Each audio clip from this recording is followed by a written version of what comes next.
I moved into the quiet neighborhood, hoping for a fresh start. After years of renting and saving every dime, I finally bought my own house. It was a modest, single-story place with a wide porch, tucked between identical lawns and flower beds manicured to perfection. The day I arrived, I was met with polite waves and curious glances, but one woman stood out.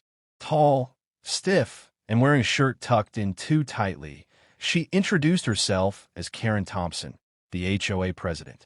Her smile didn't reach her eyes. Within a week, I understood why the neighbors avoided her gaze and hurried indoors when she walked by. She was the kind of woman who measured grass height with a ruler, handed out fines for wind chimes, and scolded children for riding scooters on the sidewalk. I kept my head down, wanting no trouble. But trouble found me anyway. It started with a note on my door, an HOA violation citing unauthorized paint on my front door. I hadn't even painted it. It came that way. I sent an email with pictures from the real estate listing, but a week later, another notice arrived.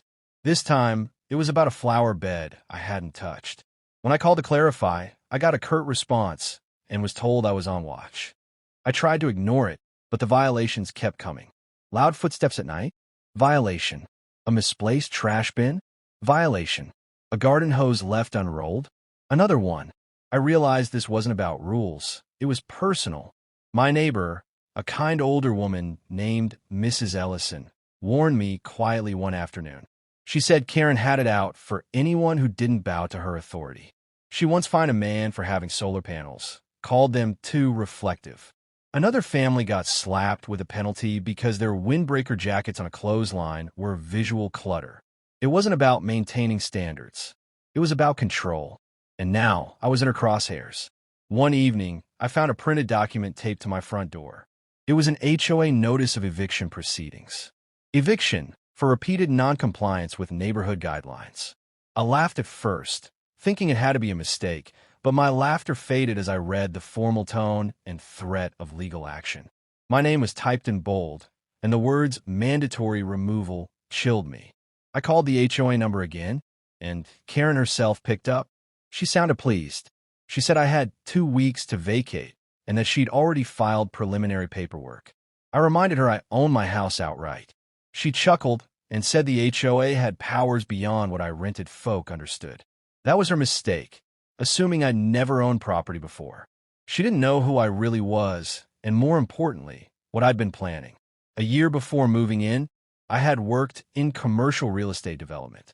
I knew how property law worked, how HOAs operated, and what their limits were. But more than that, I had been watching this neighborhood long before I ever moved in. Karen's house, specifically. You see, it had gone into a quiet foreclosure, something she tried to keep off the radar. Her husband had left 2 years prior, and the financial strain had started to show. The house was technically still in her name, but the bank was shopping around for a quick private sale to avoid publicity. I'd been one of the silent bidders, and with a few legal maneuvers and a well-timed offer, I closed on it just days after Karen handed me my eviction notice. I hadn't told anyone. I waited. I let the papers process and the title transfer quietly through my legal team. Meanwhile, I pretended to stress over the notices, even acted worried around neighbors so Karen would feel triumphant. She strutted more, waved her clipboard like a sword, and smirked every time she walked by my house. But the satisfaction was short-lived. Because the day my deed was finalized, I made a single phone call that set everything in motion. Not to a lawyer, not to the HOA board, but to a locksmith. That same evening, while Karen was enjoying her wine on her front porch, she heard a knock. She opened the door, expecting more admiration from a neighbor, but instead found a stranger with a bag of tools. The locksmith, polite and professional, informed her he was there on behalf of the new homeowner. Karen laughed and tried to shut the door, but the locksmith held up the signed deed and smiled. Her expression changed quickly when she saw the notarized seal. She looked down, confused, flipping through the pages. I stepped out from across the street, slowly walking toward her with the kind of calm that made her nervous. I didn't need to raise my voice. I simply said, "You're trespassing." She tried to argue, sputtering about fraud and impersonation, but the paperwork in the locksmith's hand silenced her. I had bought her house, and now she had 14 days to vacate. Just like the timeline she tried to force on me, Karen didn't take it well. She stood frozen on her porch, gripping the doorframe like it might save her from the truth. Her face turned several shades of red as she processed the news. I could see her pride struggling to keep up with reality. She kept repeating that there must be some mistake, that she hadn't sold her home, that this was a violation of her rights. But the documents said otherwise. The locksmith, unfazed, continued with his task, changing out the lock cylinders while I stood calmly at the edge of her lawn. A few neighbors had started peeking through curtains, watching the scene unfold with silent curiosity. Karen stepped back inside and slammed the door shut, but it wasn't hers anymore. Her voice echoed from within, calling someone on speakerphone, trying to find a loophole, an ally, anything that would undo what I'd just done. But it was too late. By the next morning, the neighborhood was buzzing. Word spread fast that the HOA president had been outmaneuvered, and not by accident. Mrs. Ellison approached me again, this time with a smile. She handed me a slice of homemade pie and whispered, "About time someone stood up to her." That evening, Karen returned home after work to find her belongings boxed on her porch. My team had arranged a respectful transfer of her possessions, labeling everything and placing it safely under a canopy to protect from weather. She paced in front of the boxes, phone glued to her ear, frantically calling people while throwing glances at my house like I was a criminal. I ignored the looks. I knew what I was doing was legal. Her foreclosure had been clean and her grace period long over. The eviction notice she'd smugly taped to my door 2 weeks ago came back to haunt her, except mine was real.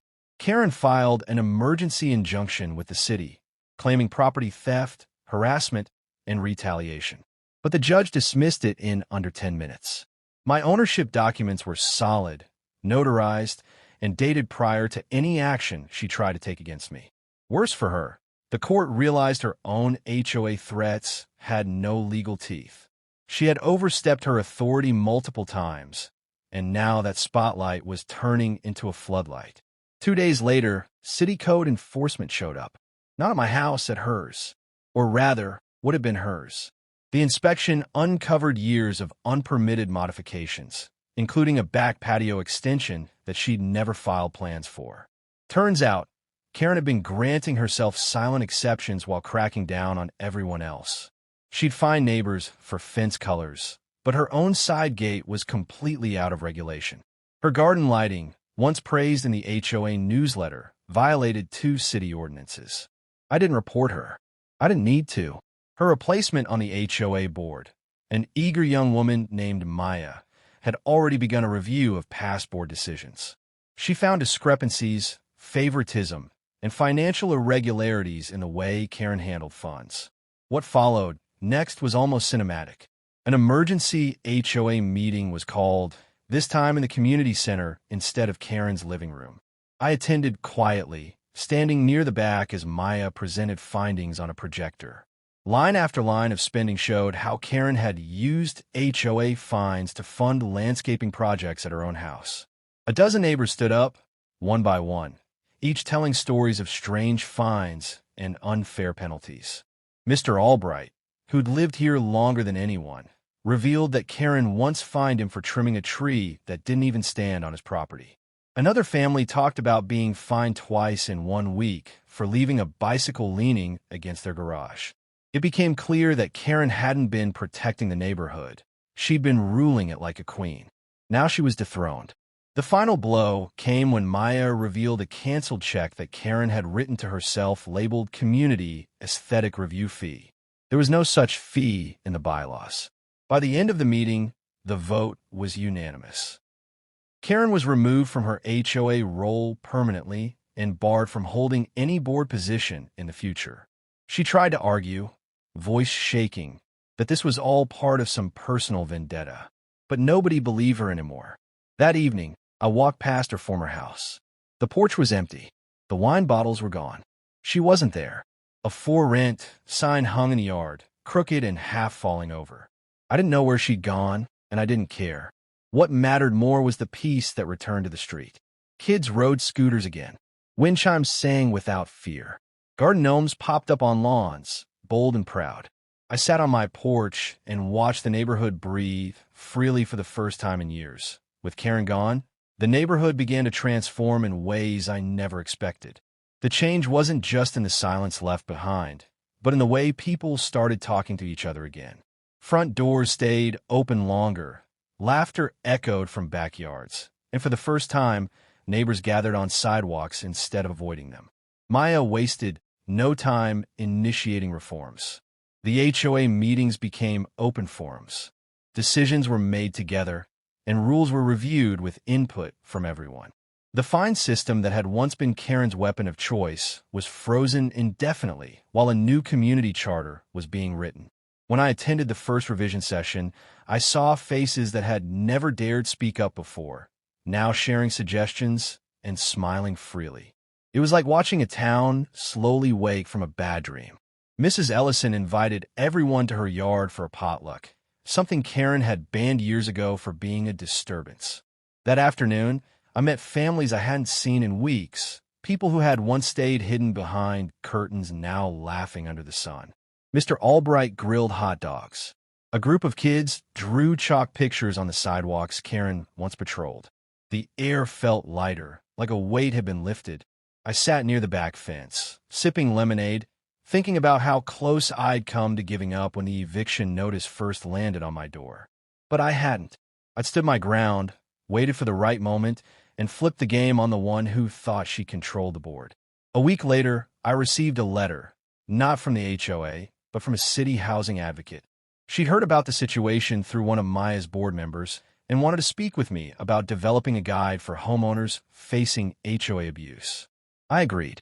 We met in a small office downtown, where I shared what I knew, how Karen had exploited vague language, intimidated residents, and manipulated rules for her own benefit.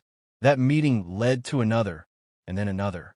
Before long, I was helping draft a state-level proposal for clearer HOA guidelines, aimed at preventing misuse of power in private neighborhoods.